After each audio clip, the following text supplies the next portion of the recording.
Hello students, कैसे हो सब? बहुत बढ़िया हो। मैं भी बहुत बढ़िया हूं। बच्चों, एक फिर से नया वीडियो आया है एनसीईआरटी बैक एक्सरसाइज क्वेश्चंस का, चैप्टर इलेक्ट्रिसिटी।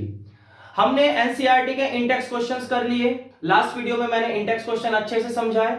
आज का वीडियो है, उसमें हम जितने भी बैक एक्सरसाइज के क्वेश्चंस हैं वो करेंगे। जो बैक एक्सरसाइज के क्वेश्चंस, कुछ क्वेश्चंस हम पहले कर चुके हैं, वो हम दोबारा नहीं करेंगे। तो एक एक दो दो क्वेश्चन मैं स्किप करा रहा हूं। स्किप कराने का मतलब यह है कि वो क्वेश्चंस हम पहले कर चुके हैं। जैसे मैंने थ्योरी बताई थी वीडियो में, तो उससे रिलेटेड कुछ न्यूमेरिकल्स मैंने एक एक दो दो कराए थे। तो हम बैक एक्सरसाइज के क्वेश्चन कुछ ले चुके हैं, जो बच गए हैं हम वो क्वेश्चंस करेंगे। ठीक है बच्चों, तो आई होप कि आपको ये चैप्टर अच्छे से समझ में आ रहा होगा और आप ये क्वेश्चंस कर पा रहे होंगे। तो चलिए स्टार्ट करते हैं। हमारा जो पहला क्वेश्चन है एनसीईआरटी बैक एक्सरसाइज का, वो है piece of wire of resistance R is cut into 5 equal parts। एक हमारा वायर है। अब कोई वायर है, उसका अपना कुछ रेजिस्टेंस होगा। तो उस वायर का जो रेजिस्टेंस है दैट इज R। इसमें क्वेश्चन में लिखा हुआ है जो उसका रेजिस्टेंस है दैट इज R। ओके, तो हम मान लेते हैं ये फर्स्ट क्वेश्चन का सॉल्यूशन है। एक हमारा वायर है, इसका जो टोटल रेजिस्टेंस है वो है R। ठीक है, रेजिस्टेंस R है। It is cut into 5 equal parts. 5 equal parts में इसको हमने काट लिया। Means 1 2 3 4 and 5। 1 2 3 4 5, ये 5 इक्वल पार्ट्स हैं। ठीक है, इन 5 इक्वल पार्ट्स को हमने ऐसे ऐसे अलग अलग कर लिया।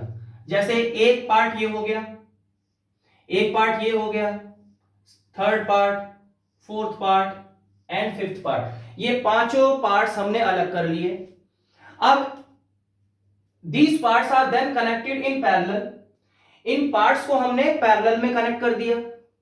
ठीक है, now the equivalent resistance of this combination is R dash. जब इन्हें हमने पैरेलल में कनेक्ट किया तो उसका इक्विवेलेंट रेजिस्टेंस आ रहा है आर डैश। देखो, ये पूरा एक सिंगल पीस वायर था जिसका एक रेजिस्टेंस था R। उसे हमने 5 छोटे छोटे टुकड़ों में डिवाइड कर लिया। तो उन जो छोटे छोटे टुकड़े बने हैं उनका अपना रेजिस्टेंस होगा, अलग अलग अपना रेजिस्टेंस होगा ना। क्यों? क्योंकि चाहे हम वायर इतना बड़ा लें चाहे छोटा सा वायर लें, सबका अपना अपना रेजिस्टेंस होता है ना। तो हमने इतने लंबे वायर को 5 इक्वल पार्ट्स में डिवाइड कर दिया। एक पार्ट ये रहा, एक पार्ट ये, और एक पार्ट ये, एक पार्ट ये। ठीक है, सारे पार्ट्स इक्वल है। नाउ इसमें इस वायर का अपना रेजिस्टेंस होगा, इस वायर का अपना रेजिस्टेंस होगा, इसका अपना रेजिस्टेंस होगा, इसका अपना होगा और इसका अपना होगा। कहने का मतलब यह है कि हमारे पास एक सिंगल रेजिस्टर था पहले, उसे हमने 5 रेजिस्टर्स में डिवाइड कर लिया। Now can you tell me कि ये जो हमारे रेजिस्टर्स बने हैं इनका कितना कितना रेजिस्टेंस होगा इंडिविजुअल? इस पूरे वायर का, एक अकेले सिंगल वायर का तो R था, तो इस पीस का कितना होगा, इस वायर का कितना होगा, इसका कितना होगा? Can you tell me? थोड़ा सोचो इसको जरा, कितना हो सकता है, कितना हो सकता है? देखो, हमें यह पता है कि जो रेजिस्टेंस है that is directly proportional on length. ठीक है, लेंथ की डायरेक्टली प्रोपोर्शनल होता है। दैट मींस कि अगर लेंथ को हमने डबल कर दिया तो रेजिस्टेंस भी डबल हो जाएगा, लेंथ को हाफ कर दिया तो रेजिस्टेंस भी हाफ हो जाएगा। बात समझ में आ रही है? मींस यहां पर हमने लेंथ को कितना किया, ये एक सिंगल पीस वायर है और ये उसका एक टुकड़ा ले लिया, 5 इक्वल पार्ट्स में इस पूरे को हमने डिवाइड किया। Now I give you an example. हम एक एग्जांपल लेते हैं। मान लो ये हमारा एक लाइन है और ये लाइन है 10 सेंटीमीटर की या 10 मीटर्स की। 10 मीटर्स की एक लाइन है। इस लाइन को हमने 5 इक्वल पार्ट्स में डिवाइड कर दिया। 5 इक्वल पार्ट्स में, 1 2 3 4 5, 5 इक्वल पार्ट्स हो गए। तो अब एक पार्ट की लेंथ कितनी होगी? एक पार्ट की लेंथ कितनी होगी? 2 सेंटीमीटर होगी ना, क्योंकि हमने पांचों पार्ट्स इक्वल कट किए हैं। तो एक पार्ट की लेंथ ऑब्वियसली 2 सेंटीमीटर होगी। फिर जब उन 2 सेंटीमीटर को हम जोड़ देंगे फिर से वो 10 सेंटीमीटर बन जाएगा। 2 centimetre plus 2 plus 2 plus 2 plus 2, तो 10 ही तो बनेगा ना। अगर अनइक्वल लेंथ होती तो फिर 2 2 नहीं होता, फिर कुछ और होता, क्योंकि लेंथ अलग अलग है। यहां पर तो इक्वल लेंथ में है, इक्वल 5 पार्ट्स में काटा है, तो 2 सेंटीमीटर 2 सेंटीमीटर 2 2 2। तो हमने क्या किया, हमने इसको 10 को 5 से डिवाइड कर दिया, तभी तो एक पीस की लेंथ आई। हमने 10 को 5 से डिवाइड किया, क्योंकि 10 को 5 इक्वल पार्ट्स में हमने डिवाइड कर दिया था, तो 10 को हम 5 से डिवाइड कर देंगे तो 2 आ गया। दैट मींस कि एक पीस की लेंथ हो जाएगी 2 सेंटीमीटर। उसी तरह से हमने इस रेजिस्टेंस को, ठीक है, हमने उस रेजिस्टेंस को 5 इक्वल पार्ट्स में डिवाइड कर दिया। अब हमें पता है कि जो रेजिस्टेंस है लेंथ के ऊपर डिपेंड करता है। ये जो हमारी पूरी लेंथ है इसको हमने 5 इक्वल पार्ट्स में डिवाइड कर दिया, तो पूरे का जो कितना था रेजिस्टेंस, R था, तो इसका कितना होगा, जैसे हमने यहां पर 10/5 किया था तो इसका कितना होगा R/5, क्योंकि हमें टोटल रेजिस्टेंस तो R ही दिया हुआ है ना, जैसे यहां पर 10 था यहां पर R दिया हुआ है, तो यहां पर इस रेजिस्टेंस की जो रेजिस्टेंस होगा वो हो जाएगा R/5। इसका कितना होगा R/5, इसका कितना होगा R/5। तो पांचों रजिस्टर्स का जो रेजिस्टेंस बनेगा दैट इज R/5। बच्चों क्लियर हो रही है ना बात, R/5 R/5 R/5। अब ये मत कहना कि सर यहां तो आप लेंथ ले रहे हो लेकिन ये तो रेजिस्टेंस है, ऐसे कैसे हो सकता है। बिल्कुल हो सकता है, क्योंकि मैं फिर बता रहा हूं कि जो रेजिस्टेंस है that is directly proportional to length. तो जैसे जैसे लेंथ चेंज होगी वैसे वैसे ही रेजिस्टेंस भी चेंज होगा, ठीक है। तो अगर इसी को हम लेंथ ले लें तो एक लेंथ कितनी होगी, कैसे निकालेंगे उसको, 5 से ही डिवाइड करेंगे ना। तो ऐसे ही यहां पर R क्या है, डायरेक्टली प्रोपोर्शनल टू लेंथ है, तो R को भी हम 5 से ही डिवाइड करेंगे। जिस तरह से लेंथ चेंज हो रही है उसी तरह से R भी चेंज होगा। बोलो क्लियर हो गई बात, ठीक है। तो हमारे पास ये क्या आ गया, एक रजिस्टर की वैल्यू आ गई। अब इन जितने भी पांचों रेजिस्टेंस हैं इन्हें हम पैरेलल में कनेक्ट करते हैं। इन सभी पीसेस को हमने पैरेलल में कनेक्ट कर दिया, एक ये हो गया, एक ये हो गया, एक ये हो गया, ऐसे एंड ऐसे, ठीक है। ऐसे हमने पैरेलल में पांचों को कनेक्ट कर दिया। कितना रजिस्टर है इनका, कितना रेजिस्टेंस है, R/5 R/5 R/5 R/5 and, तो पांचों का अलग कितना है R/5 है, सेम रेजिस्टेंस है। इस तरह से पैरेलल में कनेक्ट कर दिया। नाउ इस होल कॉम्बिनेशन का, इस पैरेलल कॉम्बिनेशन का जो इक्विवेलेंट रेजिस्टेंस आएगा वो कितना गिवन है हमें, R डैश, क्योंकि जब इनको पैरेलल में कनेक्ट करेंगे तो कुछ और रेजिस्टेंस बनेगा ना उसका, तो रेजिस्टेंस कितना बनेगा, R डैश बनेगा। ये क्वेश्चन में हमें दिया हुआ है। We have to find out the ratio of R upon R dash. हमें R अपॉन R डैश की वैल्यू फाइंड आउट करनी है, ठीक है। कैसे होगी, देखो हम इसका इक्विवेलेंट रेजिस्टेंस निकाल सकते हैं अपने तरीके से। R डैश तो दिया हुआ है, हम अपने तरीके से निकालते हैं। कैसे निकालते हैं, ये जैसे R1 R2 R3 R4 R5, तो कैसे होगा 1 upon R1 plus 1 upon R2 plus 1 upon R3 plus 1 upon R4, इस तरह से होगा। तो इसका जो रेजिस्टेंस आएगा, इक्विवेलेंट रेजिस्टेंस आएगा, that will B, equivalent resistance कितना माना हुआ है इसका, R डैश, ठीक है। पैरेलल का कितना माना हुआ है, R डैश। तो हम कैसे लिखेंगे, 1 अपॉन R डैश, जैसे इक्विवेलेंट रेजिस्टेंस इन पैरेलल हम क्या लिखते थे, 1 अपॉन RP लिखते थे ना। यहां पर RP नहीं दिया हुआ, R डैश दिया हुआ है, तो 1 अपॉन R डैश लिख लिया।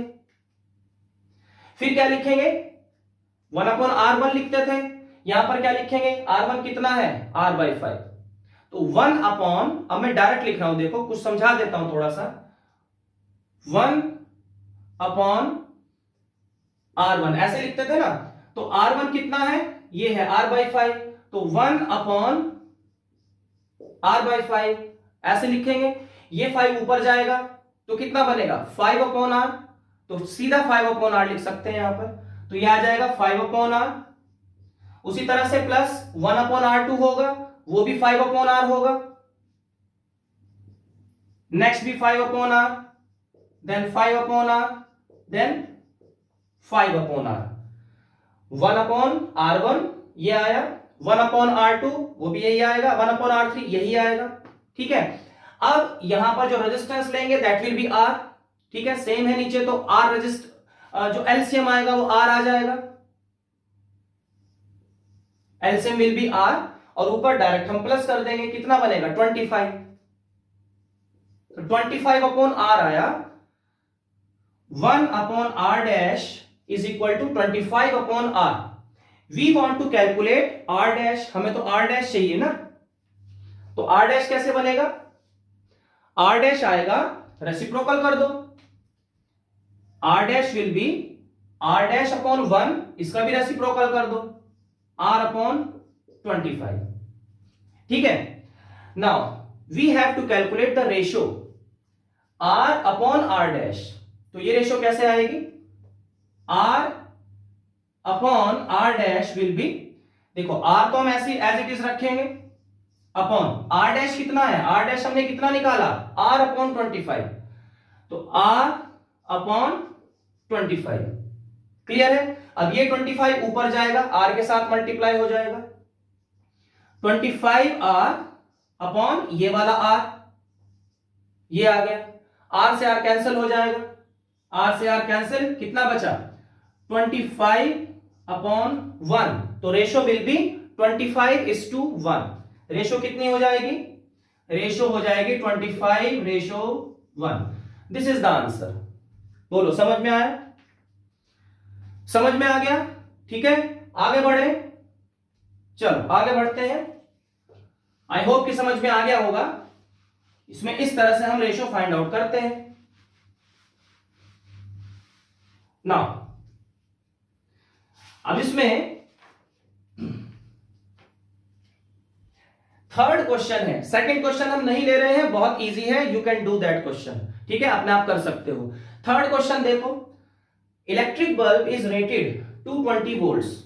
एक इलेक्ट्रिक बल्ब है, रेटिंग का मतलब क्या है, रेटिंग का मतलब होता है कि मैक्सिमम कितनी कैपेसिटी है उसकी। ठीक है, वोल्टेज की कितनी कैपेसिटी है मैक्सिमम किसी बल्ब की 220 वोल्ट्स। अगर उससे बहुत ज्यादा हो जाता है तो बल्ब जो है खराब हो जाएगा, मैक्सिमम वो इतना झेल सकता है। तो इलेक्ट्रिक बल्ब की जो कैपेसिटी है वो 220 वोल्ट है, एंड उसकी जो पावर कितनी है 100 वॉट, मतलब 100 वॉट का बल्ब है। तो हमें क्या दिया हुआ है, वी आर गिवन वोल्टेज कितना है 220 volts, we are given power कितना है 110 वॉट्स, सॉरी 100 वॉट्स है, तो ये है 100 वॉट्स। आगे क्या है, when it is operated on 110 volts what is the power consumed. ठीक है, क्या पूछते हैं ये बोल रहे हैं कि जब 220 वोल्ट के अक्रॉस बल्ब को कनेक्ट किया गया, मतलब कि बल्ब में कितनी वोल्टेज दी गई 220 वोल्ट्स, तब उसकी पावर कंज्यूम कितनी हो रही है 100 वॉट हो रही है। अब जब बल्ब को हम 110 वोल्ट्स देते हैं, उस बल्ब को हम 110 वोल्ट की बैटरी से कनेक्ट करते हैं, तब कितनी पावर वो कंज्यूम करेगा। क्योंकि देखो वोल्टेज तो चेंज हुआ है ना, तो पावर में भी तो कुछ चेंज आना चाहिए, क्योंकि हमें पता है कि जो पावर होती है वो इज इक्वल टू VI होती है। तो अगर वोल्टेज या करंट में कोई चेंज आता है तो पावर में भी चेंज आएगा। ओके, चलो देखते हैं आगे क्या बोलते हैं ये। हमने क्या किया, वोल्टेज को चेंज कर दिया। ठीक है, वोल्टेज को चेंज किया, दैट मीन्स कि उसकी पावर भी चेंज होगी, लेकिन रेजिस्टेंस चेंज नहीं होगा। लिसन केयरफुली, रेजिस्टेंस उस बल्ब का सेम रहेगा, चाहे हम कितना भी वोल्टेज उसमें चेंज करते रहें, रेजिस्टेंस चेंज नहीं होता। ठीक है, वोल्टेज चेंज करने पर रेजिस्टेंस चेंज नहीं होता। तो जब हम 220 वोल्ट्स उसको अप्लाई करते हैं तो इसमें हम रेजिस्टेंस फाइंड आउट कर लेते हैं पहले कि इस बल्ब का रेजिस्टेंस कितना है। तो हमें पता है कि जो पावर का जो फॉर्मूला होता है, ठीक है, वो क्या होता है V²/R। एक फॉर्मूला ये होता है ना पावर का, V²/R। यहां से रेजिस्टेंस फाइंड आउट कर लेते हैं, तो क्या आएगा, रेजिस्टेंस ऊपर जाएगा, रेजिस्टेंस इज V²/P। हमें V दिया हुआ है, P दिया हुआ है, वैल्यूज पुट कर दो। V कितना है 220, स्क्वायर है तो 220 ऐसे हो जाएगा, और पावर कितनी है 100। क्लियर हो गए? 2 जीरो से ये 2 जीरो कैंसिल हो जाएंगी, तो दैट विल बी 22 इंटू 22 ओम। ये रेजिस्टेंस आया। ठीक है, आई थिंक 484 होगा क्या? इसको जब मल्टीप्लाई करेंगे तो कितना बनेगा? 484 बनेगा। देखो बच्चों, मल्टीप्लाई करके कितना आ रहा है? जो भी आ रहा है 484 ही बनेगा। तो रेजिस्टेंस हमारा आ गया 484 ओम। अब ये जो रेजिस्टेंस है उस बल्ब का अपना फिक्स्ड है, ये चेंज नहीं होगा।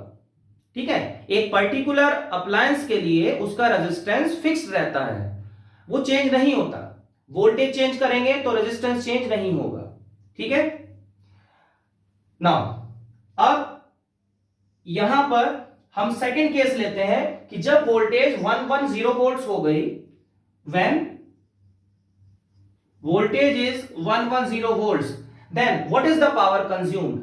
अब हमारे पास वोल्टेज इतना है, रेजिस्टेंस कितना है 484 है, रेजिस्टेंस कितना 484 ohm. Now we want to calculate power consumed. Again formula लगाओ। हमें पावर के 3 फॉर्मूले पता है, V square upon R, V I and I square R. तो कौन सा फॉर्मूला लगाना बेटर है? हम वापस से ये भी लगा सकते हैं, दोबारा से लगा सकते हैं। नाउ वी हैव वोल्टेज 110 और रेजिस्टेंस हमें दिया हुआ है, तो ये वाला फॉर्मूला लगा देते हैं।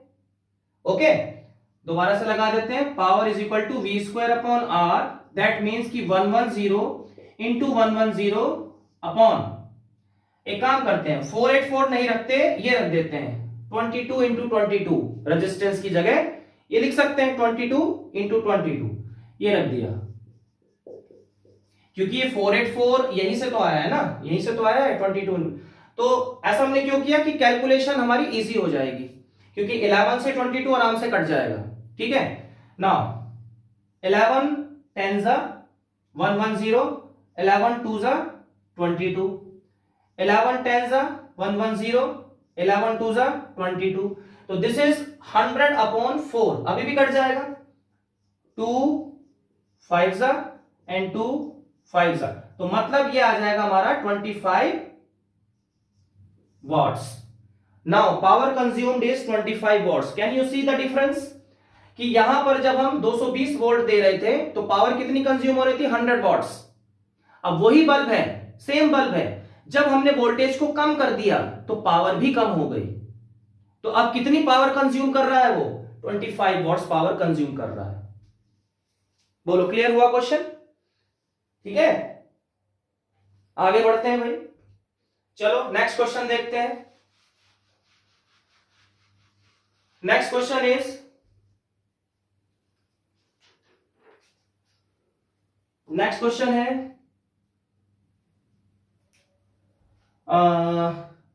ये वाला क्वेश्चन नंबर 4।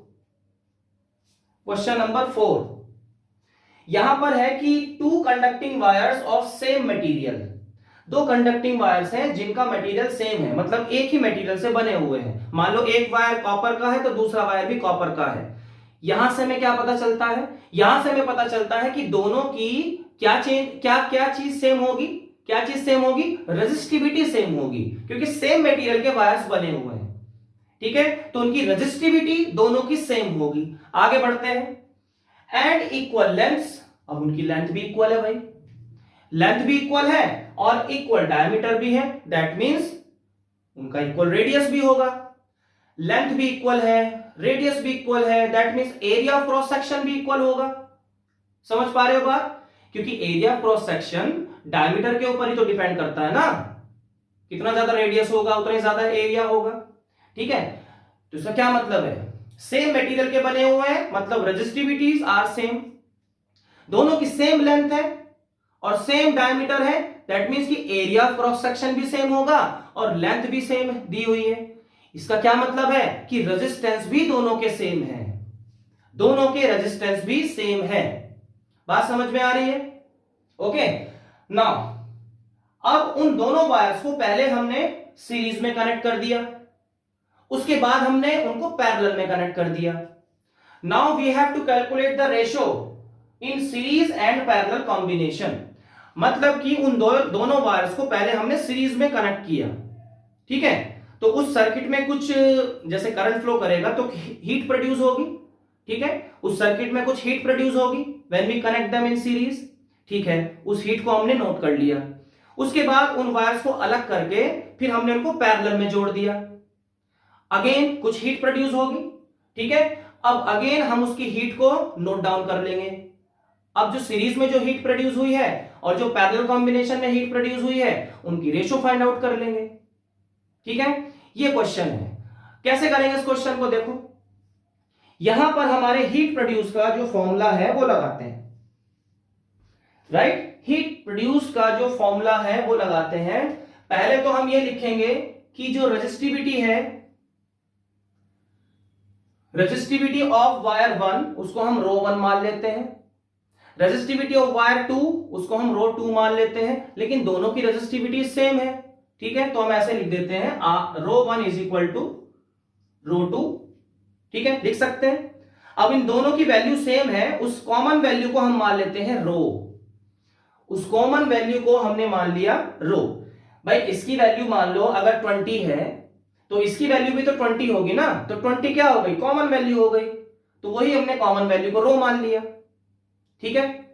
नाउ अगेन इनका क्या है, एरिया क्रॉस सेक्शन और ये सब सेम है, तो दैट मींस कि इनका जो रेजिस्टेंस है वो भी सेम बनेगा। इनका जो रेजिस्टेंस है वो भी सेम ही होगा, हर चीज तो सेम है, ठीक है। अब जो इनका रेजिस्टेंस है दैट मींस कि जो R1 है वो इक्वल टू R2 होगा और उसकी जो कॉमन वैल्यू होगी हमने R मान लिया, क्योंकि हम जानते हैं कि रेजिस्टेंस का जो फॉर्मूला होता है वो क्या होता है, R is equal to rho L by A, यही होता है ना। तो ये तो सेम है, ये भी सेम है, ये भी सेम है, दैट मींस कि resistance will be same, everything is same. बोलो बात समझ में आ रही है, ठीक है। हम इंडिविजुअल रेजिस्टेंस की बात कर रहे हैं, हम टोटल रेजिस्टेंस की बात नहीं कर रहे, इंडिविजुअल रेजिस्टेंस की बात कर रहे हैं कि R1 is equal to R2। But जब वो कनेक्ट हो जाएंगे सीरीज में और पैरेलल में तो इक्विवेलेंट रेजिस्टेंस अलग अलग हो जाएंगे, ध्यान रखना, इक्विवेलेंट रेजिस्टेंस अलग होंगे। सर्किट का जो कॉम्बिनेशन जब हम करेंगे वो इक्विवेलेंट रेजिस्टेंस, टोटल रेजिस्टेंस वो अलग होगा। हम सिर्फ इंडिविजुअल रेजिस्टेंस की बात कर रहे हैं, ठीक है। हमारे पास दो वायर्स है ना, एक वायर ये है, एक वायर ये है, इसका रेजिस्टेंस R है तो इसका भी R होगा। लेकिन जब हम इनको ऐसे कनेक्ट कर देंगे सीरीज में तो टोटल सर्किट का रेजिस्टेंस कितना बन जाएगा, R प्लस R, सीरीज है ना तो R प्लस R, तो टोटल सर्किट का रेजिस्टेंस कितना बना, 2R बन गया, R प्लस R 2R बन गया, ठीक है। अब 2R बना, इंडिविजुअल क्या है R एंड R है, लेकिन टोटल सर्किट का रेजिस्टेंस कितना है 2R है, तो वो डिफरेंट होगा, ठीक है, कंफ्यूज मत हो जाना। नाउ अब क्या करते हैं, अब हम देखते हैं कि आगे क्या बोला है, हीट प्रोड्यूस। फर्स्ट केस, हमारा जो फर्स्ट केस है that is R1 and R2 are connected in series. इन दोनों को हमने सीरीज में कनेक्ट कर दिया, ठीक है। सीरीज में कनेक्ट किया तो कितना हीट प्रोड्यूस होगा देखते हैं। ऐसे हमने इनको सीरीज में कनेक्ट कर दिया लाइक दिस। तो ये R1 और ये R2, इनकी कॉमन वैल्यू क्या है R, ठीक है। तो यहां लिख देंगे R, इधर भी R लिख देंगे। टोटल रेजिस्टेंस अब कितना हो जाएगा, R प्लस R 2R। तो टोटल रेजिस्टेंस कितना बना, 2R बना, ओके। हीट प्रोड्यूस कितना होगा, what is heat produce. Heat produce का हम बहुत सारे फॉर्मूले लगा सकते हैं। Heat produce is equal to heat consumed, ठीक है। तो हम VIT भी लगा सकते हैं, VIT लगा सकते हैं, I2RT लगा सकते हैं। यहां पर हम लगाते हैं VIT, मेरे ख्याल से लगाना सही रहेगा, ओके। VIT देखते हैं, VIT लगेगा तो क्या आएगा,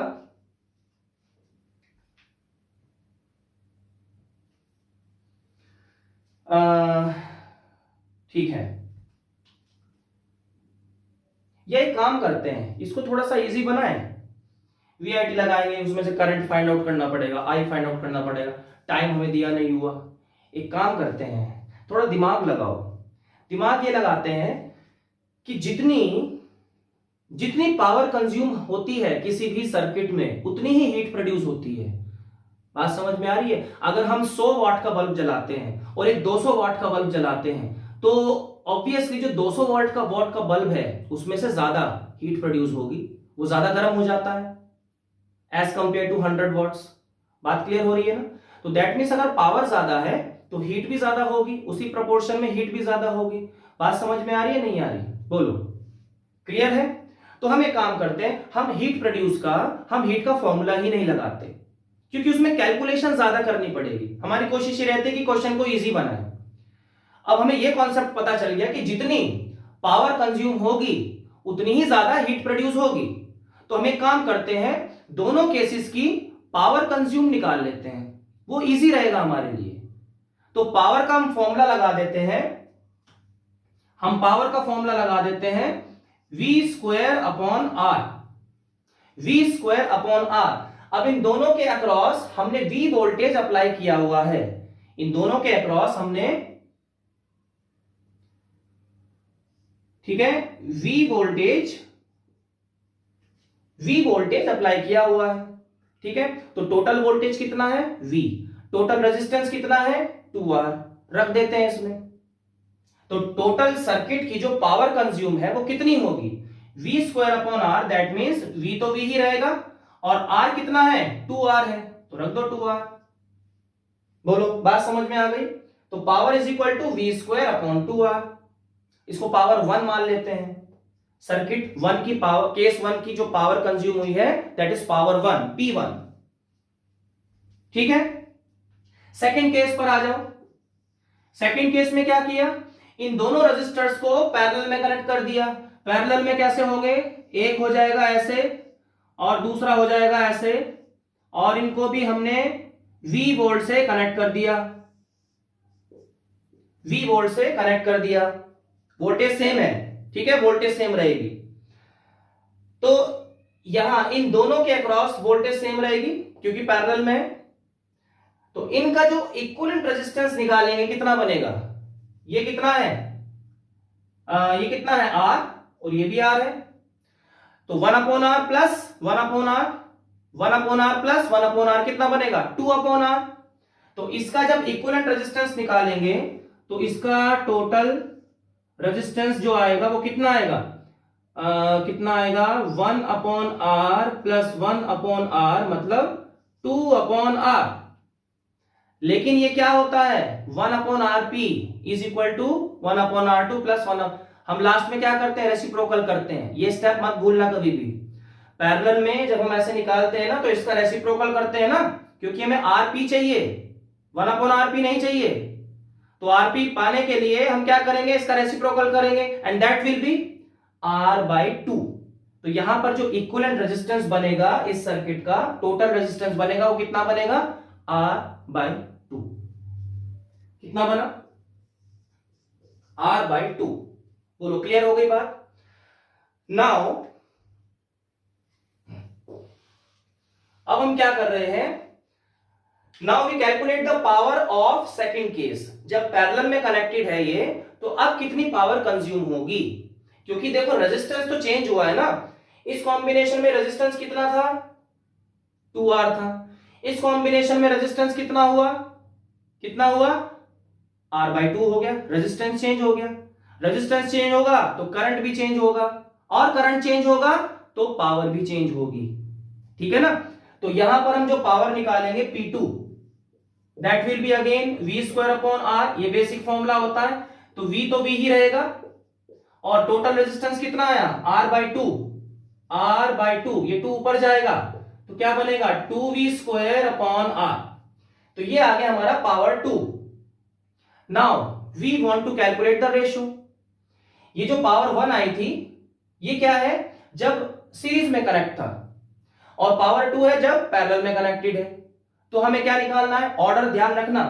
इसमें क्या पूछा है? Ratio of heat produce in series and parallel, मतलब सीरीज वाला ऊपर आएगा और पैरेलल वाला नीचे आएगा डिवाइड में। रेशो में ऐसे तो निकालते हैं ना, तो सीरीज जो है वो ऊपर आएगा और जो पैरेलल है वो नीचे आएगा। सीरीज की पावर v² अपॉन 2r वो ऊपर आएगी। हमें पावर की मतलब हमें फाइंड आउट करना है p1 upon p2। p2 upon p1 मत कर देना, ऑर्डर चेंज हो जाएगा, आंसर गलत हो जाएगा। इसमें लिखा है ना सीरीज एंड पैरेलल, सीरीज पहले लिखा हुआ है तो हम p1 पहले लिखेंगे, ऊपर लिखेंगे और p2 नीचे लिखेंगे। तो p1 कितना है v² अपॉन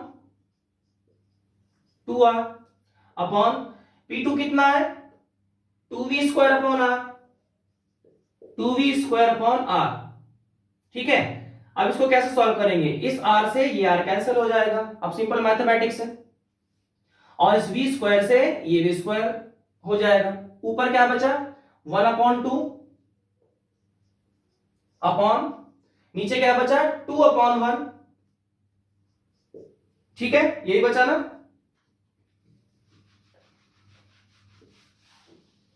नाउ अब इसको सॉल्व करेंगे, क्या है ये ऊपर क्या है न्यूमरेटर, फिर मल्टीप्लाई लगाते हैं, नीचे क्या है डिनोमिनेटर, और ऊपर जाके डिनोमिनेटर रेसिप्रोकल हो जाएगा, तो इनटू 1 अपॉन 2, तो दैट विल बी 1 अपॉन 4, मतलब कि जो रेशो आएगी वो आ जाएगी 1 अपॉन 4। एक्चुअली हमने ये पावर की रेशो निकाली है, मतलब जो पावर जितना कंज्यूम होगा उतना ही ज्यादा हीट प्रोड्यूस होगा, तो हीट की रेशो कितनी आ जाएगी 1:4 ही आएगी। तो यहां पर हम लिख सकते हैं HS upon HP, heat produced in series connection upon heat produced in parallel connection, कितना बनेगा 1/4 ही बनेगा। ठीक है, बात समझ में आ गई। ओके, चलो आगे देखते हैं। 7 क्वेश्चन देखो, इसमें हमें ग्राफ बनाना है। 7 क्वेश्चन में हमें ग्राफ बनाना है। सी आई की वैल्यूज दी हुई है, करंट की वैल्यूज एम्पियर में 0.5 ampere, 1 ampere, 2 ampere, 3 and 4 ampere. उसके कॉरस्पॉन्डिंग वोल्टेज की वैल्यू दी हुई है वोल्ट्स में 1.6 वोल्ट्स, 3.4 वोल्ट्स, 6.7, 10.2, 13.2 ऐसे दिया हुआ है। मतलब जब हमारा वोल्टेज 1.6 वोल्ट्स है तो करंट कितना है 0.5 एम्पियर। जब हमारा वोल्टेज 3.4 वोल्ट्स है तो करंट कितना हो गया 1 एम्पियर। जब हमारा वोल्टेज 6.7 है तो करंट कितना हो गया 2 एम्पियर। इस तरह से corresponding values given है। Now we have to plot a graph of voltage and current। तो वोल्टेज एंड करंट का ग्राफ हमें प्लॉट करना है। कैसे होगा देखो, हम क्या करते हैं, एक y एक्सिस बनाते हैं और एक x एक्सिस बनाते हैं। ओके, एक y एक्सिस बनाई, एक x एक्सिस बनाई। तो यहां पर वोल्टेज हम x एक्सिस पर लेते हैं और करंट हम y एक्सिस पर लेंगे। तो x एक्सिस पर हमने वोल्टेज लिया वोल्ट्स में और y एक्सिस पर हमने करंट लिया एम्पियर में। ओके, तो V I ऐसे ले लिया। चलो वैल्यूज देखते हैं कि क्या क्या है। वैल्यूज देखो, अब जो वोल्ट्स है वो 13.2 तक जा रहा है, तो ये लाइन काफी बड़ी होनी चाहिए, ये लाइन काफी बड़ी होनी चाहिए। तो इसको थोड़ा सा चेंज किया जाए क्या,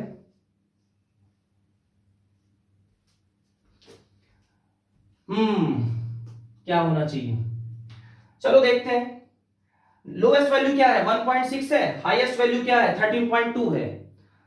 तो यहां पर हमें काम करते हैं, 0 से स्टार्ट करते हैं, 1 2 3 4 5 6 7 8 9 10 11 12 13 14।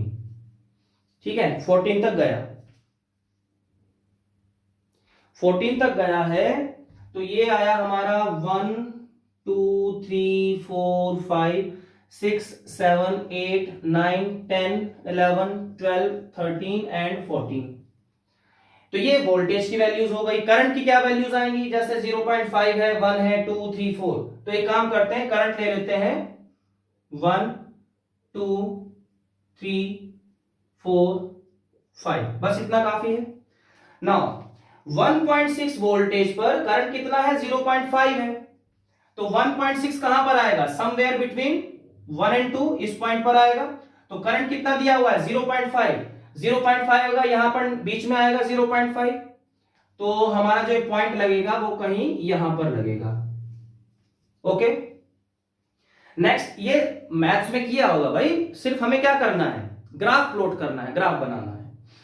3.4 है तो ये 1 है, वोल्टेज है 3.4, समवेयर बिटवीन यहां पर आएगी।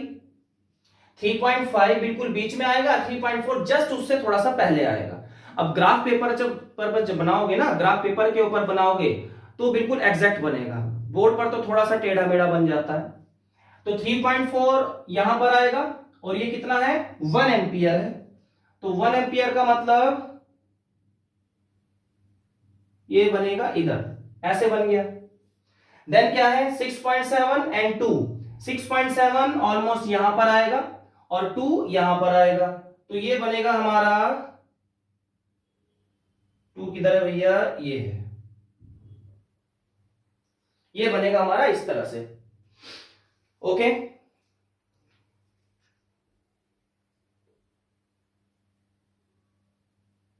ऐसे बन गया। नेक्स्ट है 10.2 और ये 3 है। 10.2 कहीं यहां पर आएगा और 3 ये आएगा, तो 3 ये आएगा हमारा इधर, 10.2 ये आ गया। देन है 13.2 और ये 4। 13.2 कहीं यहां पर आएगा, ठीक है, और 4 ऊपर आएगा, तो 4 ये जा रहा, ये आ गया। हमारे ये पॉइंट्स आ गए, इन पॉइंट्स को ज्वाइन कर देते हैं। इन पॉइंट्स को ज्वाइन करने पर हमें दिख रहा है कि ये स्ट्रेट लाइन बन रही है, लेकिन बोर्ड पर स्ट्रेट लाइन नहीं बन रही, ईमानदारी से बताऊं तो, क्योंकि बोर्ड पर ग्राफ पेपर की एक्यूरेसी लाना थोड़ा मुश्किल है। लेकिन जब आप लोग ग्राफ पेपर के ऊपर बनाओगे तो ये बिल्कुल स्ट्रेट लाइन आएगी, क्योंकि हमें पता है कि वोल्टेज और करंट का जो ग्राफ बनता है according to Ohm's law, that is a straight line, वो स्ट्रेट लाइन होती है। ओके, चलो, तो स्ट्रेट लाइन बन गई, it should be a straight line. Graph पर बनाना, इसको ट्राई करना। अब कैलकुलेट आर, हमें रेजिस्टेंस फाइंड आउट करना है, रेजिस्टेंस फाइंड आउट करना है। तो रेजिस्टेंस का क्या होता है, according to Ohm's law V equals to I R, तो R कितना आ जाएगा, V अपॉन आई आ जाएगा। ठीक है, अब हम देखते हैं कि जो कॉरेस्पॉन्डिंग वैल्यूज दी हुई है, इनमें V अपॉन आई निकाल लो, V अपॉन आई निकाल लो। V जैसे ये है, I ये है, V ये है, I ये है, V इतना है, I इतना है, ऐसे। तो कोई भी वैल्यूज ले लेते हैं, जैसे हमने लिया 3.4 V अपॉन I, 3.4 अपॉन 1, तो 3.4 अपॉन 1 करेंगे तो दैट विल बी 3.4 ओम। अब हमें यह पता है कि जो रेशो होती है अकॉर्डिंग टू ओम्स लॉ, ये जो V अपॉन I रेशो होती है दैट इज कांस्टेंट, ये रेजिस्टेंस की जो है वो कांस्टेंट रहता है। तो हम कोई दूसरी वैल्यू ले लेते हैं चेक करने के लिए। हम एक काम करते हैं, हम ये वाला ले लेते हैं, तो ये भी तो वोल्टेज ही है ना, ये क्या है, करंट है। 13.2 अपॉन 4 करके देखते हैं, इसे R1 मान लिया, इसे R2 मान लिया, 13.2 अपॉन 4 किया, क्या आएगा, ये हटाया, ये आया, तो दैट विल बी 132, 3.12, 120, 3.3 समथिंग, ये 3.3 समथिंग आएगा, which is almost equal to 3.4, 3.4, 3.3, ठीक है, ऑलमोस्ट इक्वल है। दैट मींस कि ये जो V बाई I की रेशो है ये सभी में कांस्टेंट रहेगी। ठीक है, कहीं पर 3.4 आ सकता है, कहीं पर 3.5 आ सकता है, 3.3 इतना चलेगा, 0.01 का डिफरेंस चलेगा। तो हम क्या देख रहे हैं, हमने एक बार इसकी रेशो फाइंड आउट करी, ठीक है, फिर इसकी रेशो फाइंड आउट करी, तो रेशो सेम आ रही है, तो यही तो था ओम्स लॉ, तो Ohm's law is verified here. V by I की रेशियो सेम है। क्लियर हो गया? आगे बढ़े, नेक्स्ट क्वेश्चन करें। चलो भैया नेक्स्ट क्वेश्चन करते हैं। ये रहा बच्चों हमारा next question, question number 9। Battery of 9 volts is connected in series with 0.2 ohm, 0.3 ohm, 0.4, 0.5 and 12 ohm resistances. ये हमारे पास 4-5 रजिस्टर्स हैं और इनको सीरीज में कनेक्ट किया बैटरी के साथ। ठीक है, how much current would flow through 12 ohm resistor. तो 12 ओम रजिस्टर के अक्रॉस कितना करंट फ्लो करना चाहिए, सोचो जल्दी। मैं इतना डायग्राम बना रहा हूं उसका। 9 क्वेश्चन है हमारे पास।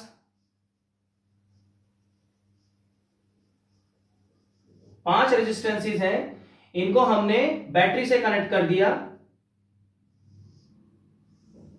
ओके, यहां पर हम एक की लगा देते हैं।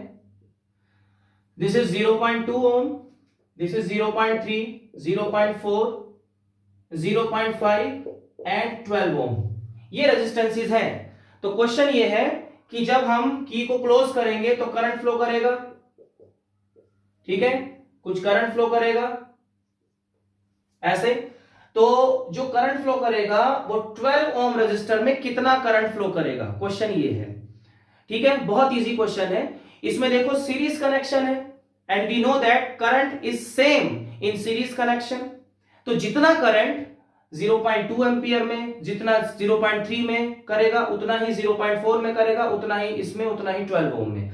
मतलब पांचों रेजिस्टेंसेस में सेम करंट फ्लो करेगा। लेकिन कितना करंट फ्लो करेगा, वो जो सेम करंट है वो किसके इक्वल होगा, वो होगा टोटल सर्किट करंट के इक्वल।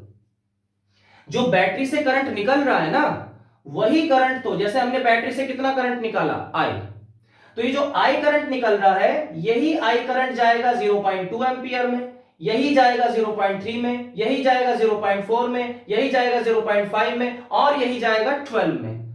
और वही करंट फिर आगे फ्लो करके वापस बैटरी में आएगा, फिर इसको क्रॉस करके वापस ऐसे सर्किट में घूमता रहेगा। सेम जो बैटरी का करंट है, जो टोटल सर्किट करंट है, वो सेम सभी में फ्लो करेगा। तो मतलब अगर हम टोटल करंट निकाल लें तो हमें पता चल जाएगा कि 12 ओम रेजिस्टेंस में कितना फ्लो कर रहा है, या फिर 0.5 में, या फिर 0.2 में कितना करंट फ्लो कर रहा है। बात समझ में आ रही है? तो टोटल करंट निकालने के लिए हमें टोटल वोल्टेज चाहिए एंड टोटल रेजिस्टेंस चाहिए। टोटल रेजिस्टेंस कैसे आएगा, सीरीज में कनेक्टेड है, सबको प्लस कर लेते हैं। तो जो RS आएगा वो कितना आएगा, देखो 0.2, ये कितना प्लस करके 0.5, ये कितना 0.9, ये कितना, सबको प्लस कर लेते हैं। 0.2 प्लस 0.3 प्लस 0.4 प्लस 0.5 प्लस 12, ये आएगा। ठीक है, ओके। तो जब इनको प्लस करेंगे ये आएगा 7, 0.9, 9 और 5 कितना, 14, 1.4 आ गया। ये कितना आया, 1.4 और प्लस 12 कितना आया, 13.4। तो ये हमारा बना 13.4 ओम, ये हमारा बना टोटल सर्किट रेजिस्टेंस। 13.4 बना टोटल सर्किट रेजिस्टेंस। ठीक है, नाउ टोटल वोल्टेज दिया हुआ है क्या, 9 वोल्ट बैटरी है, 9 वोल्ट की बैटरी है, तो टोटल वोल्टेज कितना है, 9 वोल्ट्स। वोल्टेज कितना है, 9 वोल्ट्स है। तो हमें क्या निकालना है, करंट फाइंड आउट करना है। तो करंट की value V equals to IR लगाएंगे तो करंट कितना आएगा, V अपॉन R आएगा। तो current is V upon R। Voltage कितना है, 9 अपॉन 13.4 एम्पियर। सॉल्व कर लेना इसको, मैंने छोड़ दिया तुम्हारे लिए, सॉल्व करना, आंसर आ जाएगा। जो भी आंसर आएगा तो that current will flow through 12 ohm resistor and the same current, that current will flow through 0.3, 0.4। वो 12 ओम की जगह कुछ और भी पूछ सकते थे, 12 ओम की जगह वो कुछ और भी पूछ सकते थे कि बताओ 0.2 में कितना या 0.4 में कितना करंट फ्लो कर रहा है, इतना ही करेगा, सेम आंसर होगा। ठीक है, चलो भाई आगे बढ़ते हैं। The next question is how many 176 ohm resistor in parallel are required to carry 5 ampere in 220 volt line. मतलब ये हुआ कि 220 वोल्ट एक सप्लाई लाइन है, 220 वोल्ट आ रही है वोल्टेज, ठीक है, किसी सर्किट में, और उसमें हमने कुछ रजिस्टर्स को कनेक्ट कर दिया पैरेलल में। हमने कुछ रजिस्टर्स को पैरेलल में कनेक्ट किया किसी सर्किट में, ठीक है। उस सर्किट में जो वोल्टेज आ रही है दैट इज 220 वोल्ट्स। उस सर्किट में जो मैक्सिमम करंट फ्लो कर सकता है वो कितना है, 5 एम्पियर। अब हमें बताना है कि कितने रजिस्टर्स हम कनेक्ट करें, कितने रजिस्टर्स हम कनेक्ट करें कि ये कंडीशन सेटिस्फाई हो जाए। We have to calculate the number of resistors. देखो ये एक रजिस्टर हुआ, ये दूसरा रजिस्टर हुआ, ये तीसरा रजिस्टर हुआ, इस तरह से, इस तरह से, इस तरह से बहुत सारे रजिस्टर्स हमने कनेक्ट कर दिए पैरेलल में, ठीक है। ये हमने बैटरी लगा दी, कितने वोल्ट्स की है, 220 वोल्ट्स वोल्टेज है। अब क्योंकि पैरेलल में है सारे रजिस्टर्स, तो सभी में कितनी वोल्टेज होगी, 220 वोल्ट, 220 वोल्ट, 220, 220, 220, 220, 220। सभी रजिस्टर्स की वैल्यू कितनी है, 176 ओम, 176 ओम। ये कितने का है, 176 ओम। ये कितने का है, 176। ये कितने का है, 176। आगे कितने का है, 176, 176। हमें नहीं पता कितने रजिस्टर्स लगे हुए हैं, हमने मान लिया कि x रजिस्टर्स लगे हुए हैं। There are x resistors connected in parallel. वही तो हमें निकालना है ना, हमें x की वैल्यू निकालनी है, कितने रजिस्टर्स हम कनेक्ट करें पैरेलल में कि टोटल करंट जो है वो 5 एम्पियर का फ्लो करे।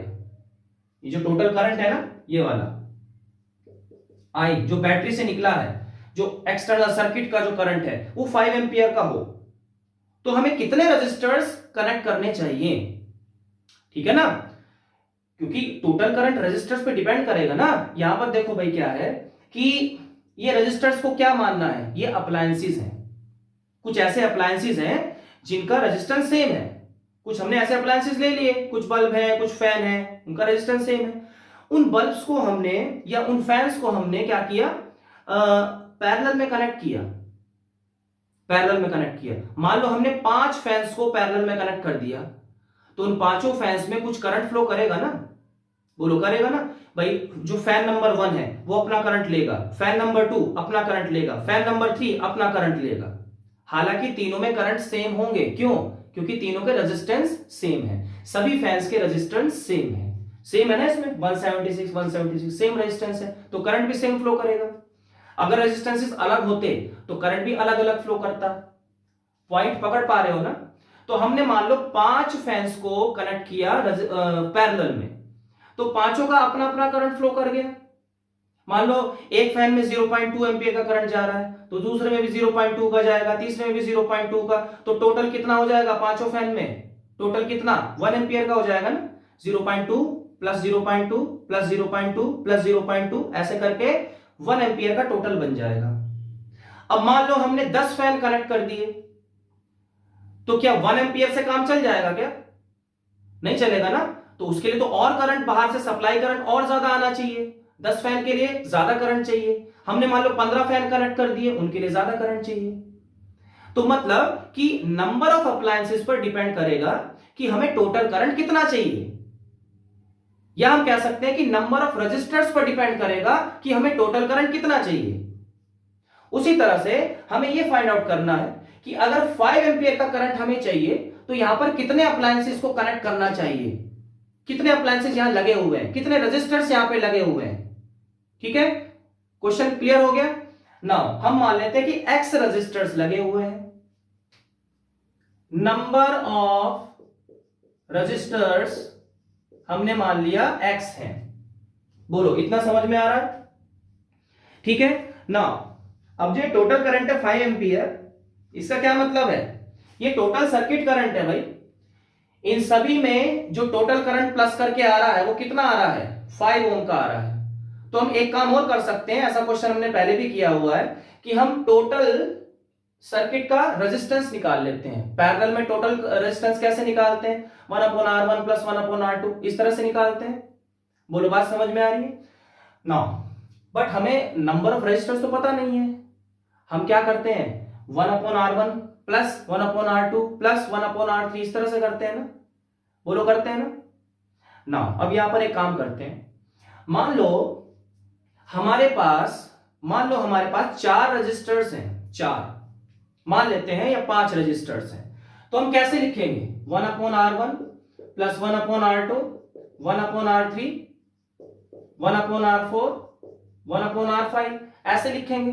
हमारा जो R1 R2 R3 है वो सब सेम ही तो है, 176 है, 176 176 176, मतलब जितने भी रजिस्टर्स हैं वो सेम है।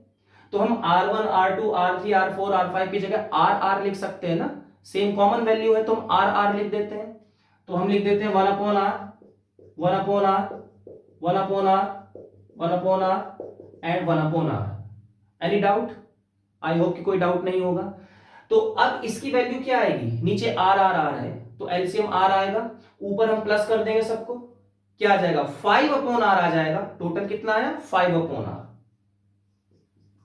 मींस अगर हमने 5 रजिस्टर्स लगाए हैं टोटल पैरेलल में, और वो रेजिस्टेंस सेम है, सबका सेम वैल्यू है, हर रेजिस्टेंस की सेम वैल्यू है, और 5 रेजिस्टर्स लगाए हैं पैरेलल में, तो आंसर क्या बनेगा? 5/R। अगर 10 रेजिस्टर्स लगाएंगे पैरेलल में, उनकी जो रेजिस्टेंस है सबकी सेम होनी चाहिए, तो आंसर क्या बनेगा? 10/R। अगर 3 रेजिस्टर्स लगाए हैं तो आंसर विल बी 3/R। अगर x रेजिस्टर्स लगाए हैं तो आंसर शुड बी x/R। बोलो क्लियर हुआ? Answer should be x/R। ठीक है, इसलिए मैंने एग्जांपल दिया। तो अब हम डायरेक्ट लिख सकते हैं। अब R की वैल्यू क्या होगी? 176 होगी। R की वैल्यू क्या? 176।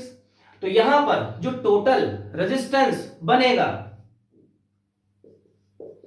टोटल रेजिस्टेंस जो बनेगा, that will B x/176। Clear हुआ ना? जैसे x/R था तो x/176 ये हुआ, तो ये किसके इक्वल होगा? 1/RP के इक्वल। 1/RP = 1/R1 + 1 ऐसे होता है ना। फिर लास्ट में हम क्या करते हैं? रेसिप्रोकल करते हैं। लास्ट में क्या करते हैं? रेसिप्रोकल करते हैं। तो इसका क्या होगा? 176/x। RP = 176/x। ये टोटल रेजिस्टेंस आया इसका कॉम्बिनेशन का, जितने भी हमने x रेजिस्टर्स लगाए हुए हैं। बोलो समझ में आ गया? तो this is the total resistance. Total voltage कितनी है? 220 वोल्ट्स। टोटल करंट कितना है? 5 एम्पियर दिया हुआ है, 5 एम्पियर। तो V = IR वाला लगाओ, V = IR। टोटल वोल्टेज कितना? 220। टोटल करंट कितना? 5 एम्पियर। टोटल रेजिस्टेंस कितना? Into 176/x। अब यहां से बच्चों x की वैल्यू अपने आप फाइंड आउट कर लेना। कर सकते हो ना? इधर उधर ले जाके कैंसिल करके काटा पीटी करके x की वैल्यू आ जाएगी। तो यही हमें फाइंड आउट करना था। बोलो बात समझ में आ गई? x की वैल्यू निकाल लेना। ओके, चलो आगे बढ़ते हैं।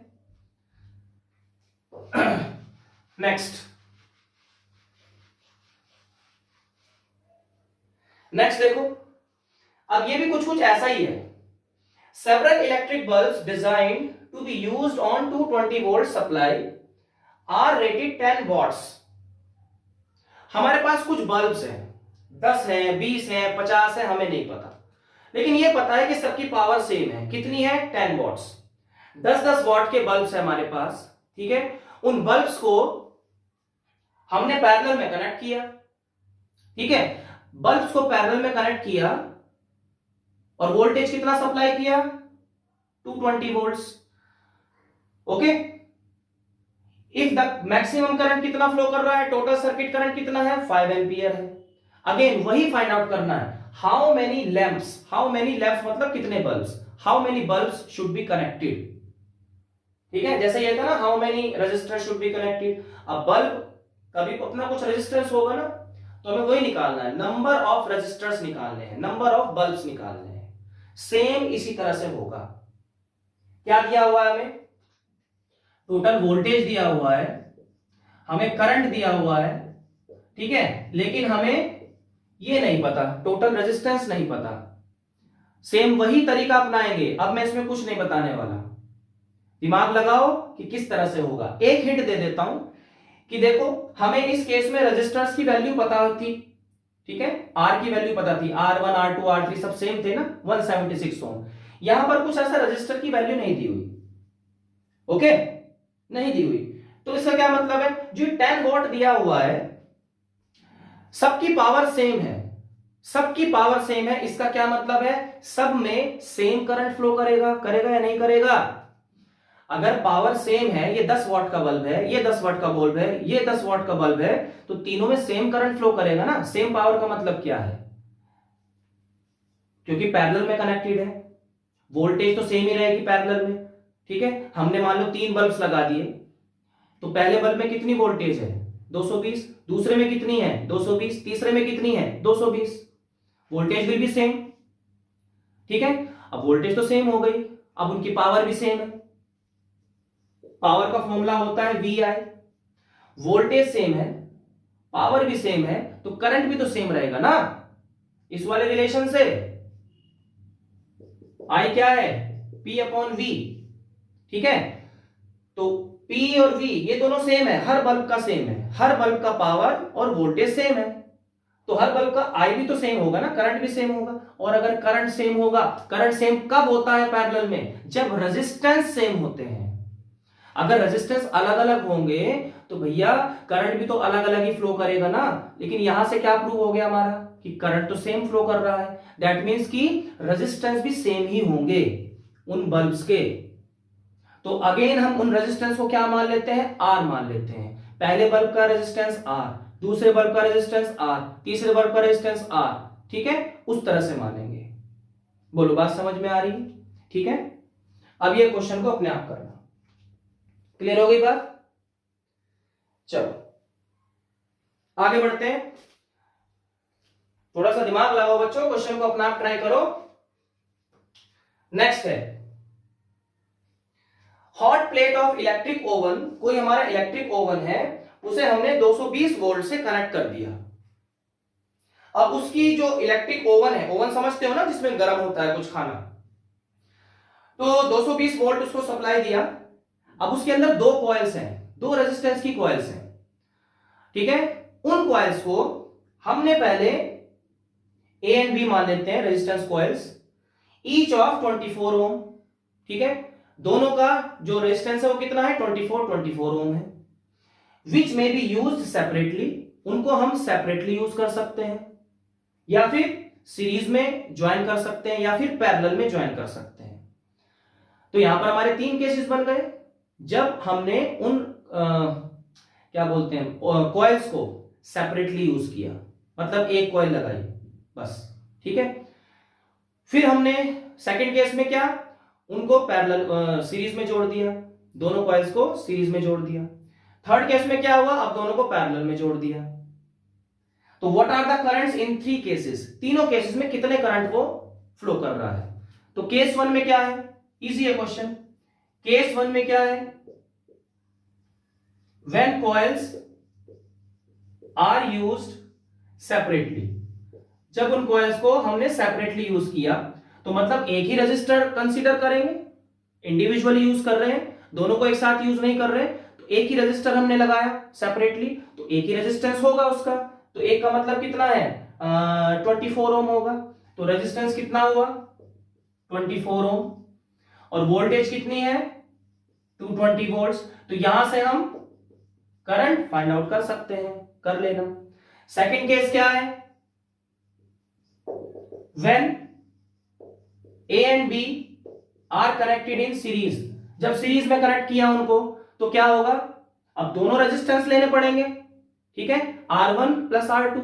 अब दोनों सेम है, 24 प्लस 24, तो टोटल रेजिस्टेंस कितना बन जाएगा? RS 24 प्लस 24, 48 बन गया। तो रेजिस्टेंस कितना है? 48। वोल्टेज कितनी है? 220 वोल्ट ही रहेगी। करंट निकाल सकते हैं। बात समझ में आ गई? नेक्स्ट केस 3, अब उन रेजिस्टर्स को हमने पैरेलल में ज्वाइन कर दिया। टोटल रेजिस्टेंस कितना बनेगा पैरेलल में? 1/24 प्लस 1/24। टोटल रेजिस्टेंस वहां से आ जाएगा, बाद में रेसिप्रोकल कर लेना उसका। तो वहां से टोटल रेजिस्टेंस बना। वोल्टेज कितनी होगी? 220 वोल्ट ही रहेगी। तो हमें आर मिल गया, हमें वोल्टेज मिल गया, तो करंट भी आ सकता है। बोलो बात समझ में आ गई? तो तीनों केसेस में हम अलग अलग करंट निकाल सकते हैं। क्लियर है? ओके, आगे बढ़े बच्चों। Next question. चलो बच्चों, ये रहा हमारा next question. Compare the power used in 2 ampere resistor in. पहला है 6 volt battery in series with 1 ohm and 2 ohm resistors. हमारा एक सर्किट है जिसमें 6 वोल्ट की बैटरी लगी हुई है और 1 ओम एंड 2 ओम के रजिस्टर सीरीज में कनेक्टेड हैं। तो इस सर्किट में 2 ओम रजिस्टर के अक्रॉस कितनी पावर कंज्यूम हो रही है? Let's see. हमारा क्या है, हमारे पास 2 रजिस्टर्स हैं, उन दोनों को हमने सीरीज में कनेक्ट कर दिया विद बैटरी। 6 वोल्ट की बैटरी है। ओके, कुछ करंट फ्लो करेगा। अब क्योंकि सीरीज में है तो दोनों रजिस्टर्स में सेम करंट फ्लो करेगा, और वो कितना करंट फ्लो करता है? जितना टोटल सर्किट करंट होता है उतना ही सीरीज में फ्लो करता है। अब ये कितना है? 1 ओम, ये कितना है? 2 ohm. This is 1 ohm and this is 2 ohm. तो 2 ओम में कितनी पावर डेवलप हुई वो हमें फाइंड आउट करना है। पावर का फॉर्मूला हम जो मर्जी लगा सकते हैं, I2R लगा सकते हैं, V2/R लगा सकते हैं, ठीक है, या VI लगा सकते हैं, ठीक है। तो बेटर ये होगा कि हम I2R लगा दें, I2R। तो इसके अक्रॉस जितनी पावर डेवलप होगी उसका क्या फॉर्मूला होगा? I2R। R हमें पता है 2 ओम है, और I हम निकालेंगे। कैसे निकालेंगे? टोटल सर्किट करंट निकालना है, उसके लिए हम टोटल रेजिस्टेंस फाइंड आउट करेंगे। पहले टोटल रेजिस्टेंस सीरीज में है तो कितना हो जाएगा? RS कितना हो जाएगा? 3 ओम हो जाएगा। टोटल प्लस कर दिया हमने, तो टोटल रेजिस्टेंस 3 ओम आया। टोटल करंट कैसे आएगा? V = IR लगाओ। टोटल करंट कैसे आएगा? V/R। तो V कितना है? 6, और ये R कितना है? 3, ठीक है। तो टोटल करंट कितना आया? 2 एम्पियर आ गया। तो 2 एम्पियर का ही करंट 1 ओम में फ्लो करेगा, और इतना ही करंट 2 ओम में फ्लो करेगा। ओके, नाउ अब 2 ओम के अक्रॉस हमें करंट मिल गया 2 एम्पियर, और रेजिस्टेंस हमें पता ही है 2 ओम है। तो हम पावर फाइंड आउट कर सकते हैं। तो पावर P1 निकाल लेते हैं अक्रॉस 2 ओम रजिस्टर। कितना होगा? I2R, यही फॉर्मूला होता है। तो I2 कितना है? I कितना है? 2 का स्क्वायर करेंगे 4। R कितना है? ये कितना है? 2। तो 4 2 8 वॉट्स। तो P1 आया हमारा 8 वॉट्स। बोलो क्लियर हुआ? सेकंड पार्ट में है, अब 4 वोल्ट की बैटरी है जो कि पैरेलल में कनेक्टेड है 12 ओम एंड 2 ओम रजिस्टर्स के अक्रॉस। मतलब 12 और 2 ओम के रजिस्टर्स पैरेलल में लगे हुए हैं। आओ देखते हैं। ये तो फर्स्ट था, एंड सेकंड देखो। अब ये जो हमारे 2 रजिस्टर्स हैं ये हमारे लगे हुए हैं पैरेलल में। This is 12 ohm and this is 2 ohm. Okay, अब हमें निकालना है इस 2 ओम के अक्रॉस कितनी पावर डेवलप हुई। यही तरीका अपनाएंगे। इसमें क्या कर सकते हैं? देखो, 2 ओम के अक्रॉस हमें पावर फाइंड आउट करनी है, तो जरूरी नहीं है कि हम यही फॉर्मूला लगाएं पावर का। हम V2/R भी लगा सकते हैं, हम VI भी लगा सकते हैं। तो बेटर कौन सा रहेगा? V2/R। V2/R, क्योंकि पैरेलल में वोल्टेज तो सेम रहती है, और कितनी रहती है? जितनी अप्लाइड वोल्टेज होती है। अप्लाइड वोल्टेज कितनी है? 4 वोल्ट। बैटरी है ना, तो 4 वोल्ट की वोल्टेज हो गई। 4 वोल्ट इसके अक्रॉस रहेगी, 4 वोल्ट इसके अक्रॉस रहेगी। तो इसके अक्रॉस हमें वोल्टेज पता चल गया कितना है? 4 वोल्ट्स। रेजिस्टेंस हमें पता ही है 2 ओम है। तो पावर कितनी आ जाएगी? P2 कितना आ जाएगा? V2/R लगाएंगे तो V कितना है? 4 स्क्वायर, तो 16। R कितना है? 2। तो अगेन ये भी कितना आया? 8 वॉट्स आ गया। तो हम कंपेयर करें अगर, तो पावर्स जो है दोनों केसेस में सेम ही कंज्यूम हो रही है, सेम पावर डेवलप हो रही है। ओके, चलो भाई आगे बढ़ते हैं। नेक्स्ट क्वेश्चन, नेक्स्ट है हमारे पास दो बल्ब्स हैं, दो लैंप्स हैं जिनकी रेटिंग्स हमें दी हुई है। पहला बल्ब है 100 वॉट्स का और उसे हमने 220 वोल्ट सप्लाई दिया। दूसरा बल्ब है 60 वॉट्स का, उसे हमने 220 वोल्ट सप्लाई दिया। Both the bulbs are connected in parallel, दोनों को पैरेलल में कनेक्ट कर दिया। What current is drawn from the line if voltage is 220 volts. ठीक है, वोल्टेज तो 220 वोल्ट ही रहेगा। अगेन इसमें क्या है, हमारा एक बल्ब का रेजिस्टेंस ये हो गया, दूसरे बल्ब का रेजिस्टेंस ये हो गया, दोनों को हमने पैरेलल में कनेक्ट कर दिया। वोल्टेज कितनी है, 220 वोल्ट्स है। इसका रेजिस्टेंस क्या हम जानते हैं, नहीं जानते, लेकिन इसकी पावर जानते हैं। इस रेजिस्टेंस की, इस बल्ब की पावर कितनी है, 100 वॉट्स। इसकी पावर कितनी है, 60 वॉट्स, राइट। तो क्या हम इसके अक्रॉस करंट फाइंड आउट कर सकते हैं? क्या हम इसके अक्रॉस करंट फाइंड आउट कर सकते हैं? बेसिकली हमें क्या फाइंड आउट करना है, what current is drawn from the line. इस लाइन से कितना करंट हम ड्रॉ कर रहे हैं, कितना करंट यहां से आ रहा है, इसका मतलब हमें टोटल करंट निकालना है, टोटल सर्किट करंट निकालना है। उसके लिए हमें टोटल रेजिस्टेंस निकालना पड़ेगा। टोटल वोल्टेज तो हमें पता ही है, अगर टोटल रेजिस्टेंस आ जाए तो हम टोटल करंट निकाल सकते हैं। टोटल रेजिस्टेंस कैसे आएगा, पैरेलल में कनेक्टेड है, 1/R1 प्लस 1/R2। लेकिन हमें R1 नहीं पता, हमें R2 नहीं पता। हमें क्या दिया हुआ है, पावर दी हुई है, और इसके अक्रॉस वोल्टेज कितना होगा, 220। इसके अक्रॉस वोल्टेज कितना, 220। ठीक है, अब यहां का हम रेजिस्टेंस अगर फाइंड आउट करना चाहें तो कैसे करेंगे? अगेन इसके अक्रॉस पावर कितना है, पावर का फॉर्मूला क्या होता है, V²/R, है ना, V²/R। तो R क्या हो जाएगा, यहां से R आ जाएगा V²/P1। इसकी पावर हमने मान ली P1 और इसकी पावर हमने मान ली P2। तो P1 को जब हम कंसीडर करेंगे तो हमने ये वाला फॉर्मूला लगाया, V²/R होता है। P1 के अक्रॉस वोल्टेज कितना है, 220 स्क्वायर करेंगे इंटू 220 अपॉन, ठीक है, P1 कितना, P कितना है, 100 है, 100 हो जाएगा, 2 0 से 2 0 कट गए। अगेन द सेम आंसर 484 ओम। तो हमारा ये जो R1 आया है, दिस इज R1, ये जो R1 आया है वो ये आया है। ठीक है, R1 ये आ गया, रेजिस्टेंस आ गया इसका। इसी तरह से हम इसका रेजिस्टेंस निकाल सकते हैं, R2 आ जाएगा।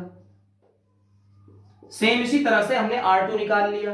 अब हम इक्विवेलेंट रेजिस्टेंस निकाल लेंगे, 1/R1 प्लस 1/R2 करके। ठीक है, वहां से टोटल रेजिस्टेंस आ जाएगा, टोटल रेजिस्टेंस आ जाएगा, टोटल वोल्टेज हमें पता है, तो टोटल लाइन करंट भी हम निकाल सकते हैं। बोलो क्लियर हो गया? इसको अपने आप ट्राई करना, राइट। चलो नेक्स्ट क्वेश्चन देखो, विच यूजेस मोर एनर्जी, किसमें ज्यादा एनर्जी कंज्यूम हो रही है? 250 वॉट का हमारा टीवी है जो कि 1 घंटा चलता है, और 1200 वॉट का 1200 वॉट का हमारा टोस्टर है जो कि 10 मिनट चलता है। अब ये मत देख लेना कि 10 मिनट है तो इसने कम एनर्जी कंज्यूम करी होगी। रेजिस्टेंस देखो इसका, इसकी पावर देखो कितनी है, 1200 वॉट्स का है टोस्टर, तो जितनी ज्यादा पावर होती है उतनी ज्यादा एनर्जी लेता है ना। ठीक है, देखते हैं क्या आता है। तो पहले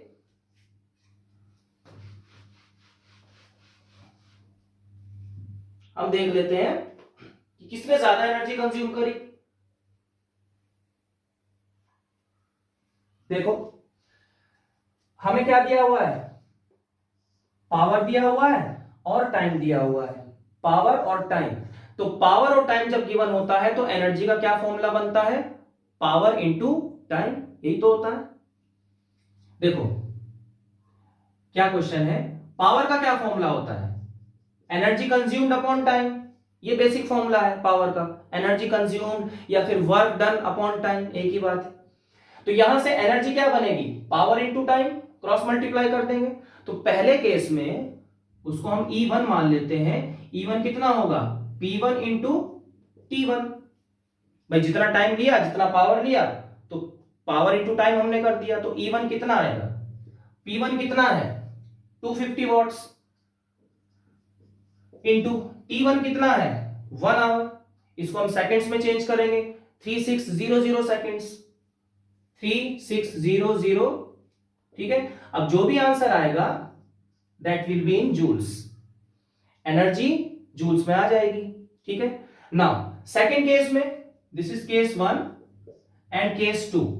केस 2 में जो पावर 2 बनेगी that will again energy 2 upon time 2। तो एनर्जी 2 कितना, इसने कितना एनर्जी कंज्यूम किया P2 और T2, तो पावर 2 मतलब कितना है 1200 और टाइम कितना है 10 मिनट्स, तो पावर की जगह हम लिख देंगे 1200 वॉट्स इंटू टाइम कितना है 10 मिनट्स, इसे हम सेकंड्स में चेंज कर लेते हैं, 10 इंटू 60 कर दो, कितना बनेगा 600, इसे कैलकुलेट कर लेना तो हमारे पास ये एनर्जी आ जाएगी। फिर हमें कंपैरिजन करना है कि किसने ज्यादा एनर्जी कंज्यूम करी, आंसर से कंपेयर कर लेना, लास्ट में एक स्टेटमेंट लिख देना कि जिसने भी ज्यादा एनर्जी कंज्यूम करी होगी तो उसने लिख देना कि it has consumed more power, ठीक है, it has consumed more energy, it has consumed more energy. चलो लास्ट क्वेश्चन देखते हैं, लास्ट वन इज, अब तो थोड़ा इजी लग रहा होगा बच्चों, इतने सारे क्वेश्चंस हम कर चुके हैं। इलेक्ट्रिक हीटर ऑफ रेजिस्टेंस 8 ओम, हमारे पास रेजिस्टेंस कितना है 8 ओम का रेजिस्टेंस है, draws 15 ampere from the service mains, service mains का मतलब क्या, जो वोल्टेज सोर्स है, ठीक है, कितना वहां से कितना करंट निकल रहा है 15 एम्पियर का करंट निकल रहा है, आई हमें दिया हुआ है 15 ampere, right, for 2 hours, time हमें दिया हुआ है 2 आवर्स, तो 2 आवर्स को हम एक काम करते हैं 2 इंटू 3600 सेकेंड्स में चेंज कर लिया। Calculate the rate at which heat is developed in the heater, इस हीटर में हीट कितना रेट से डेवलप हो रहा है, रेट का मतलब हाउ फास्ट, तो कितनी जल्दी से कितनी तेजी से एनर्जी कंज्यूम या एनर्जी निकल रही है, हीट निकल रही है। तो जहां पर हम रेट की बात करते हैं तो क्या वो पावर ही नहीं है, power is what, rate of doing work या फिर rate of energy consumption is called power, ठीक है। तो हम क्या करेंगे, एनर्जी को टाइम से डिवाइड कर देते हैं, रेट जहां पर होता है तो हम टाइम से डिवाइड करते हैं ना उस चीज को, तो उसमें यही पूछा है कि एनर्जी कंजम्पशन का रेट हमें बताना है, तो एनर्जी कंजम्पशन का रेट का मतलब क्या है, एनर्जी कंज्यूम्ड अपॉन टाइम, वही तो सिंपल सी बात है, मतलब हमें इनडायरेक्टली पावर निकालना है, ठीक है। तो वही फॉर्मूला लगेगा, हमें क्या निकालना है, एनर्जी कंज्यूम्ड का जो रेट है वो क्या आएगा, क्या आएगा पावर, एनर्जी कंज्यूम का रेट क्या होता है, पावर ही तो होता है, means we have to calculate power, ठीक है। और पावर का फॉर्मूला क्या होता है, आई स्क्वायर आर, लगा दो यहां पर आई स्क्वायर आर, हमें आई गिवन है, आर गिवन है, ठीक है, बस लगा दो, टी का कोई यूज नहीं है, कंफ्यूज करने के लिए दिया हुआ है, टी का कोई यूज नहीं है, आंसर आ जाएगा। समझ में आ गई कहानी बच्चों। चलो तो बच्चों अब ओवर करते हैं, बहुत लंबे वीडियोस हो रहे हैं मैं जानता हूं, इनको पार्ट्स में करके देख लेना, क्या करें क्वेश्चन ही इतने हैं। ये जो एनसीईआरटी वाला पार्ट है हमारा पूरा कंप्लीट हुआ, बैक एक्सरसाइज के क्वेश्चन सारे हो गए, इंडेक्स के क्वेश्चन सारे हो गए, तो नेक्स्ट वीडियो में हम एग्जाम्पलर के क्वेश्चंस करेंगे, बेटा करने पड़ेंगे, ठीक है, मेहनत करनी पड़ेगी। इलेक्ट्रिसिटी बहुत इंपॉर्टेंट चैप्टर है, तो थोड़े से लेंथी वीडियोस हो रहे हैं, नंबर ऑफ वीडियोस भी ज्यादा हो गए हैं, but you have to have patience, थोड़ा सा पेशेंस रखना पड़ेगा। तो चलो बच्चों पढ़ते रहो, बोर मत हो, और अपना रिलैक्सेशन करते रहो, एंटरटेनमेंट करते रहो, पढ़ते रहो, खुश रहो, तब तक के लिए thank you so much, thank you.